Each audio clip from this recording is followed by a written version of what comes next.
aí, galera do oitavo ano do Colégio de Curso de Aplicação, tranquilidade pura. Tio Alberoni aqui de volta para mais uma videoaula exclusiva para vocês. Hoje, falando sobre a Guerra Civil dos Estados Unidos da América, que vai de 1861 até 1865. Tal confronto também é conhecido como Guerra de Secessão.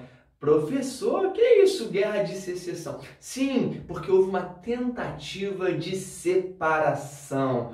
O Sul tentou se separar da parte norte dos Estados Unidos. Então vem que o tio vem estudar esse conflito, né, que inaugura as guerras modernas, utilizando navios encouraçados, revólveres, fuzis, né? Então vamos trabalhar com essa ideia aí, a Guerra de Secessão ou a Guerra Civil dos Estados Unidos da América, ou a Guerra Civil norte-americana. Por que Guerra Civil? Porque está envolvendo a população de um país. Não é uma guerra entre países, sim a população dos Estados Unidos da América. Bacana? Para a gente entender o que leva a essa secessão, essa tentativa de separação do Sul em relação ao Norte, é importante lembrar aquelas aulinhas lá do início do ano, quando eu falei ali sobre o processo de colonização das 13 colônias. As 13 colônias, elas não tiveram um processo unificado de colonização inglesa. As colônias do Norte, por exemplo, foram colônias de povoamento, baseado no trabalho livre, né? No minifúndio, na policultura, no mercado interno, enquanto o Sul, ali nós tivemos um processo de colonização, né, de exploração, pautado no plantation, latifúndio, monocultor, agroexportador, escravista. Então, quando ocorre ali, né, a independência e a formação dos Estados Unidos, o que é os Estados Unidos? Nada mais do que a união das 13 colônias. Nós tivemos aí a junção do Norte e do Sul. Porém, as diferenças entre eles permaneceram. Não é porque agora eles se tornam um país unificado, os Estados Unidos da América, que as diferenças desapareceram. Não, elas continuam ali. E a marcha para o oeste, nós estudamos na última aula, vai acentuar, vai aumentar essas diferenças. Por quê, professor? Ora, porque o Norte e o Sul tinham projetos econômicos e políticos completamente diferentes. O Sul queria expandir a mão de obra escrava para o oeste. O Norte era contrário.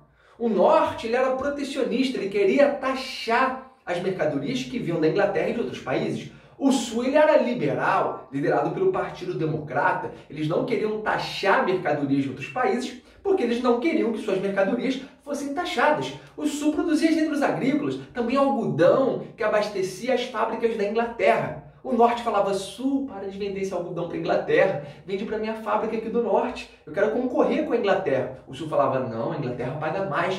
Olha as diferenças de projetos aí. O Norte defendia o fim da escravidão. O Sul tentava a todo custo manter essa escravidão. Inclusive, meus amores, fazendo tráfico ilegal.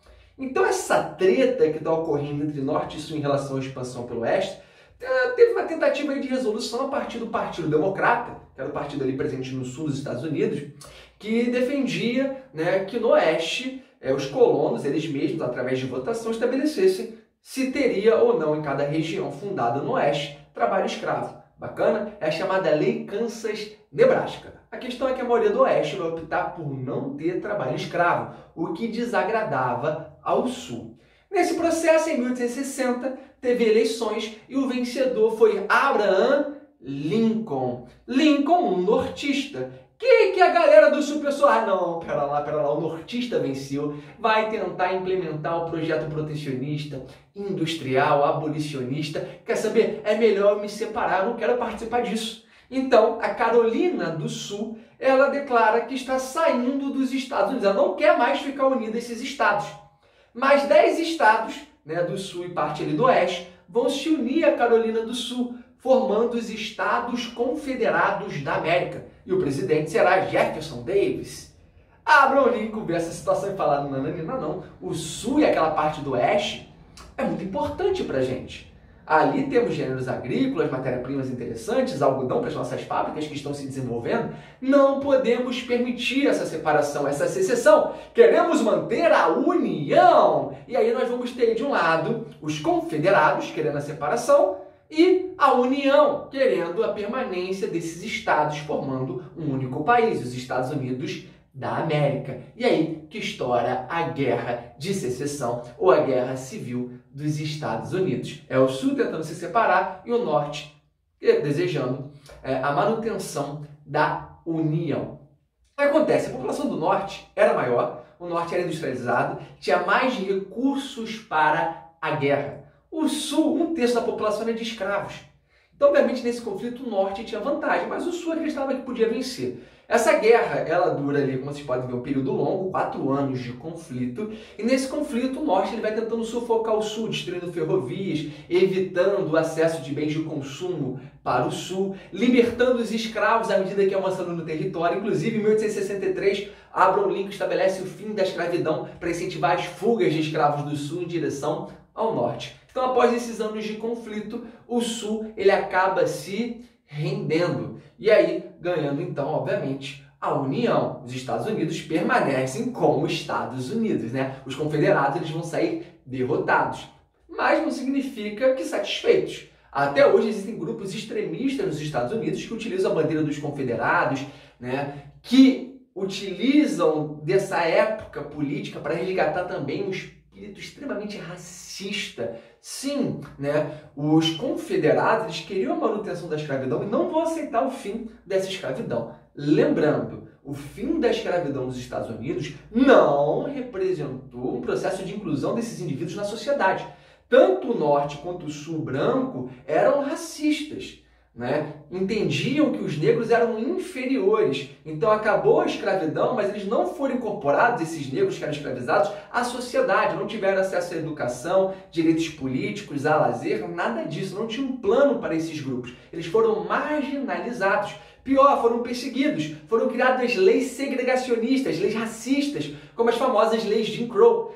Jim Crow era um personagem de uma música sulista que ridicularizava os negros. E aí o nome da lei, leis Jim Crow, são leis que vão proibir os negros acesso à cidadania. Vão proibir os negros de frequentar os mesmos ambientes dos brancos, vão proibir os negros de frequentarem restaurantes, bares, por exemplo. Essas leis vão perdurar até a década de 1960, até o século XX, leis que são do século XIX. Não só isso, meus amores. No sul irá surgir a famosa KKK, a Ku Klux Klan. O que é a Ku Klux Klan? Era um grupo que se vestia de branco, capuzes pontiagudos, geralmente portava uma cruz de fogo, a bandeira dos confederados, e eles perseguiam, matavam, incendiavam, enforcavam indivíduos negros.